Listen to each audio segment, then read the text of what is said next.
گھر میں تصویریں ہوتی ہیں، ہر موبائل پہ تصویریں،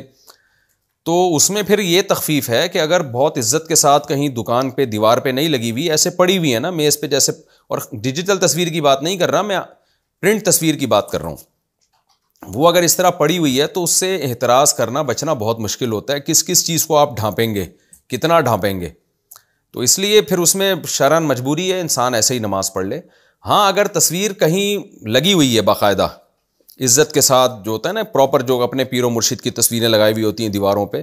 تو اس میں پھر آپ اس کو ڈھانپ لیں، لیکن یہ بھی جب ممکن ہے جب آپ کا اپنا گھر ہو، کسی اور کا گھر ہے تو پھر آپ اس کو اتار کے بہتر تو یہ ڈھانپ لیں، اگر وہ نہیں ڈھانپنے دے رہا تو پھر مجبوراً ایسے ہی نماز پڑھ لیں۔ یا مجھے ایک دلچسپ واقعہ یاد آیا، ابھی ہم اٹلی میں جب تھے، میرا یورپ کا سفر تھا، تو اٹلی میں ہم جب ایک ہوٹل میں گئے تو رہائش کے لیے ہمارے ساتھ دوست تھے، تو ہم جب گئے ہوٹل میں تو وہاں جو ہے نا کوئی عجیب سی فحش تصویریں بھی ایک دو لگی ہوئی اور مجسمے بھی بنے ہوئے، جو ان کے تو پتلے رکھے ہوئے ہوتے ہیں انہوں نے ان کے یہاں، تو اس کو برا نہیں سمجھا جاتا۔ اب ہم جب نماز پڑھنے لگے تو ہم نے ان تصویروں پہ پردے ڈال دیے نا، چادریں ڈال دی، دیوار پہ کوئی تصویر تھی اس پہ بھی، اور جو پتلے بنے ہوئے تھے مجسمے تھے ان کے اوپر بھی ہم نے ان کے چہروں کو چھپا دیا۔ صبح ہم نے چیک آؤٹ کرنا تھا تو ہم فجر کی نماز پڑھ رہے تھے، تو گورا آیا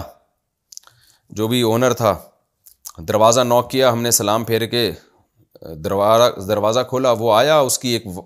میرا خیال ہے کوئی ایجنٹ تھی، وائف بھی تھی اس کے ساتھ، دونوں اندر آئے، اور جب انہوں نے یہ منظر دیکھا کہ تصویروں کے اوپر چادریں ڈالی ہوئی ہیں، تو اس نے مجھے کیا ایسے ویل ڈن، یعنی اس نے یہ کہا کہ یہ لوگ ماشاءاللہ نماز پڑھ رہے ہیں اور عبادت کر رہے ہیں تو انہوں نے تصویروں کو چھپا دیا، تو مجھے یوں کہا ویل ڈن، تو میں نے بھی کہا ویل ڈن، شکریہ یعنی آپ کا۔ ہم بڑے خوش ہو گئے کہ بڑا خاندانی قسم کا انگریز ہے ماشاءاللہ، اور اس نے ہمیں اتنا اپریشیٹ کیا، اور مجھے تو لگا کہ اب یہ کلمہ پڑھ کے دائرہ اسلام میں داخل ہو جائیں گے دونوں۔ تو خیر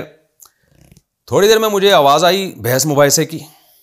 میں نے کہا یہ کیا ہو رہا ہے؟ پتہ چلا ہمارے ساتھ جو ہمارے ازمان بھائی تھے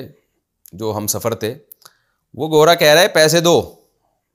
کس بات کے پیسے بھائی؟ کہہ رہے یہ تم لوگوں نے جو بیڈ کی چادر استعمال کی ہے نا، تصویروں پہ ڈالی ہے، تو یہ چادر کا ایکسٹرا استعمال ہوا ہے، یعنی چادر تو ہم نے اس لیے دی تھی کہ بیڈ پہ بچھائیں یا اوڑھ لیں، آپ نے ایک ایکسٹرا اس کو یوز کیا ہے کہ اس پتلے کے اوپر آپ نے چادر ڈالی ہوئی ہے، تو یہ جو ایکسٹرا استعمال ہوا ہے اس کے الگ سے پیسے ہوں گے۔ تو ہم نے کہا یہ دیکھو یار ان کی حرکتیں دیکھو صحیح نا، کہ ہم نے چادر گھس گئی ہے کیا تمہاری، ہم دوبارہ اتار کے ڈال دیتے ہیں یار اس کو بیڈ کے اوپر۔ اتنی دیر بحث کی ہے، تو وہ بھی ہمارے دوست تھے، انہوں نے بھی کہا سوال ہی پیدا نہیں ہوتا، میں تجھے 5 روپے تو میری جیب سے نکال کے دکھا بھائی تو اس پہ کافی دیر ان کا جھگڑا ہوتا رہا۔ خیر انہیں دیے نہیں، انہوں نے بولا بھائی ہم چادر اتار کے واپس، یہ کوئی گھس تھوڑی گئی ہے چادر، ہم واپس رکھ دیتے ہیں۔ تو مجھے یاد آیا تھوڑی دیر پہلے تو بڑا ایسے انگوٹھے دکھا کے، تو وہ انگوٹھا اسی چیز کا دکھا رہا تھا کہ 50 روپے اور زیادہ دینے پڑیں گے تمہیں، شاباش۔ تو اس سے مجھے اندازہ ہوا کہ بھائی آپ کسی اور کی جگہ پہ جا کے اپنی مرضی نہیں کر سکتے، تو آپ کسی کے گھر جائیں گے، آپ نے پتہ چلا کہ چادر اٹھا کے چیزوں پہ ڈال دی، وہ گھر والا بولے گا پہ تو بھائی کیا کر رہا ہے؟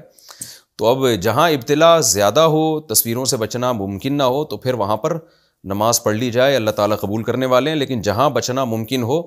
جتنا ممکن ہو تو پھر اتنا اہتمام کرنا چاہیے۔